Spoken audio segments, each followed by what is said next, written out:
Fala aí, galerinha de xadrez, tudo beleza? Ontem eu mostrei para vocês a partida do Magnus Carlsen de 13 anos jogando contra o Garry Kasparov em Reykjavik em 2004, um torneio fortíssimo, e o Magnus Carlsen conseguiu então o grande feito aí de empatar com o então número 1 do mundo, o Garry Kasparov. E hoje na partida então é o mesmo torneio, o mesmo ano, exatamente o Magnus Carlsen também com 13 anos, portanto, só que nessa vez o Kasparov está de brancas. Também havia muita expectativa em relação a essa partida. E só fazendo um parênteses aqui, né, pessoal, essa partida do Carlsen aí já é para fazer um aquecimento. A gente vai ter, começando no dia 8, então a cerimônia de abertura do Mundial, do Campeonato Mundial de Xadrez. Na verdade é um match, né, do Magnus Carlsen contra o desafiante, então, o Fabiano Caruana. Serão 12 partidas, tá bom?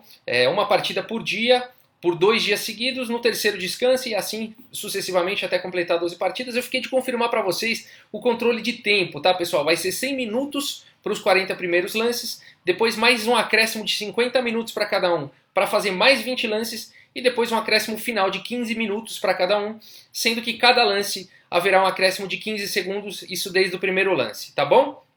Ou seja, partidas longas e pensadas aí, vamos ter partidas de excelente qualidade e eu vou analisar aqui no canal. Legal, gente, dito isso, vamos ver a partida então aqui do Kasparov, jogando então de brancas aqui contra o Magnus Carlsen.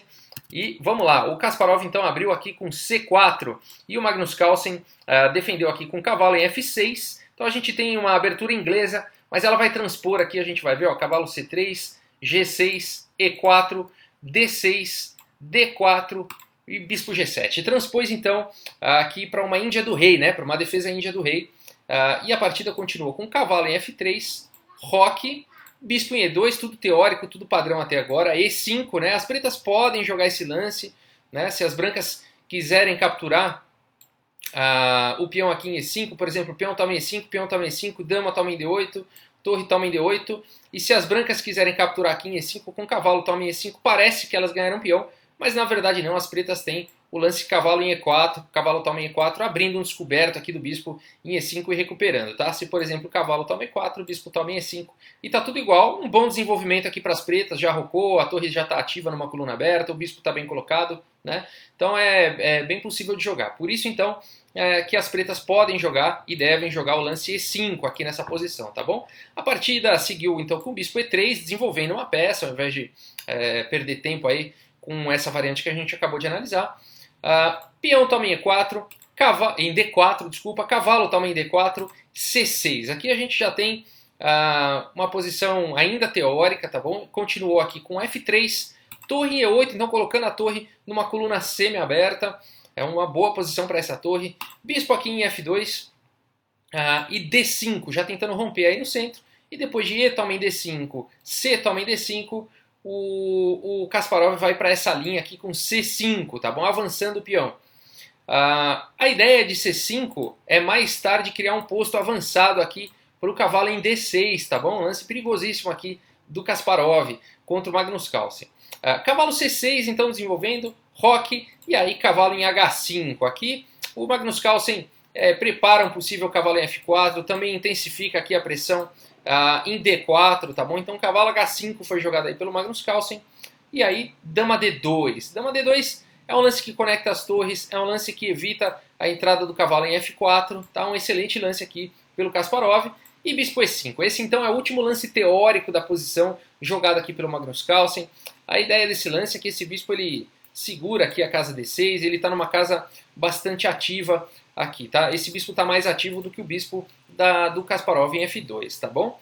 E a partida então seguiu fora da teoria agora com G3, né? Intensificando aí a força em F4, né? Estava existindo uma briga aqui por F4, esse bispo aqui se deixasse ou ia dar suporte para o cavalo entrar, ou ele mesmo iria entrar em F4, né? Então G3 impedindo todas essas ameaças, mas permitindo então o bispo em H3, tá bom? Atacando a torre. Torre de F1, colocando a torre então na coluna aberta, uma excelente casa aí para sua torre. Cavalo em G7, manobrando então, tirando o cavalo aí do canto. Torre de A em D1, colocando então a outra torre muito bem posicionada na coluna semi-aberta. Um ótimo posicionamento das torres do Kasparov aqui. A torre em C8 também colocando uma torre aí numa coluna semi-aberta, todo mundo desenvolvendo aí as suas peças. E agora então o Kasparov começa uma sequência muito forte de lances que ele preparou até agora. E então ele segue com o cavalo aqui de D na casa B5. Esse cavalo é muito incômodo, ele está querendo vir aqui para D6, uma situação já complicada aqui para o menino Carlsen. O Carlsen joga A6, tentando expulsar o cavalo daí, mas agora o Kasparov joga o cavalo em D6 e está dando um duplo aqui nessas duas torres.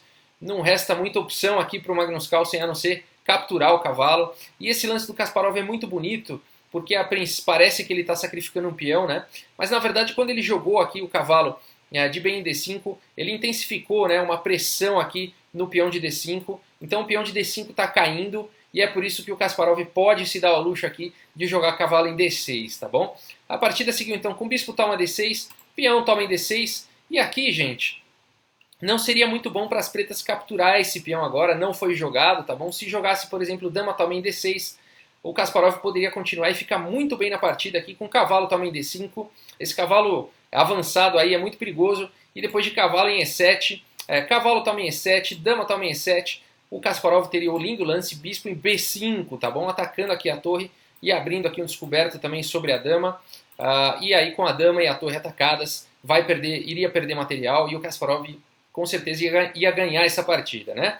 Então, por isso que depois então de C toma em D6, as pretas não capturaram aqui em D6 e jogaram o lance aqui D4, tá bom? Atacando o cavalo. E a partida então seguiu com cavalo aqui em E4, e esse lance realmente é muito, muito forte, né?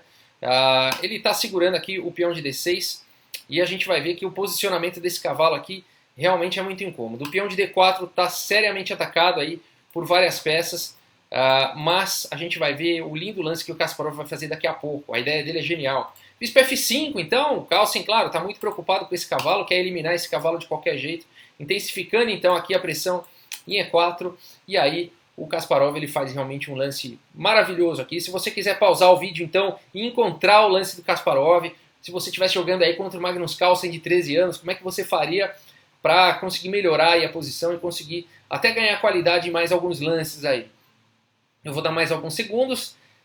E o lance então jogado aqui pelo Kasparov foi um lance, como eu costumo falar, exclama, né? Um lance realmente muito bom. Exclama duas aqui, ó, D7, ó, dando um garfo aqui nas duas torres.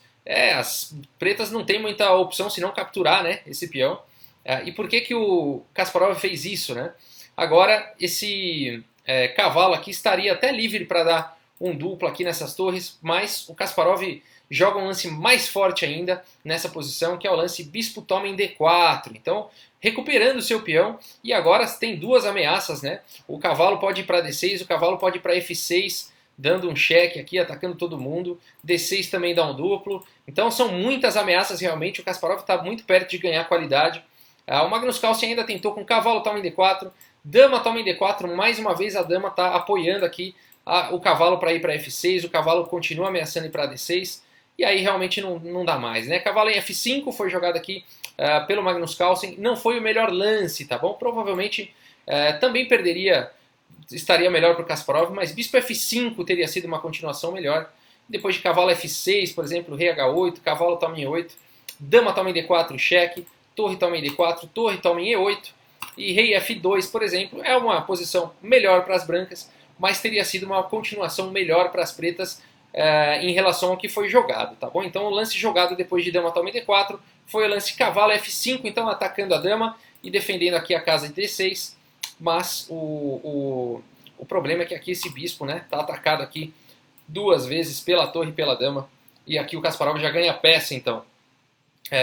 Dama toma D7 foi jogado, dama B6 cheque, tentando manter aí, né, a dama no jogo. Magnus Carlsen quer tentar talvez algum contra-ataque, já tem peão caindo aqui em B2, então melhor do que trocar as damas, que seria já aceitar a derrota. O Magnus Carlsen está lutando aqui mais um pouquinho. Rei H1 foi jogado então, torre de D8, colocando pressão aí na dama, dama em A4, recuando e mantendo o olho aqui na torre também, em D1, torre toma D1, dama toma D1 e dama toma em B2. Então pelo menos o Magnus Carlsen conseguiu um peão aí pela peça perdida, pelo bispo.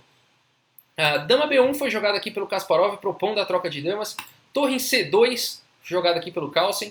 E depois então de dama toma B2, torre toma B2, já é uma posição aqui vencedora para o Kasparov. Eles ainda jogaram por mais alguns lances, bispo C4, defendendo o peão de A2, intensificando também uma pressão aqui em F7.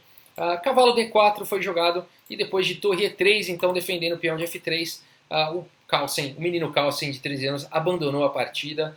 Aqui realmente não tem chances de contra-ataque e a questão de tempo aí para o Kasparov conseguir levar esse final aí com qualidade a mais, né, com peça a mais para uma vitória, né, um bispo por um peão, com certeza aqui nas mãos do Kasparov, mesmo contra o menino Carlsen de 13 anos, seria suficiente para uma vitória, tá bom? Então aí, fantástico, importante, né, para o menino Carlsen ter passado por essa experiência, né, claro que ele tinha uma expectativa de já ganhar do Kasparov, na primeira partida ele empatou, né, mas eu acho que faz parte aí do crescimento. Kasparov ainda era o número 1 do mundo, Kasparov é o Kasparov, e o Magnus Carlsen então percebe que ainda teria muito chão aí pela frente para vir a ser o número 1 do mundo, né? E coisa que ele conquistou e conquista, então, é o posto que ele ocupa atualmente. Vamos ver, né? A partir aí de sexta-feira, então, na primeira partida, quinta-feira é a abertura amanhã, e sexta-feira a primeira partida de um total de 12 partidas. Caso haja empate, pode se postergar aí por mais partidas. Vamos ver se o Magnus Carlsen continua aí sendo o número 1 do mundo, continua com o título aí de campeão mundial. E vamos ver o que acontece então. O Caruana vem forte aí, vem firme, um excelente adversário. E vamos ver o que acontece. Beleza, gente? Muito obrigado aí mais uma vez pela audiência. Um grande abraço para vocês, pessoal. E até a próxima. Valeu!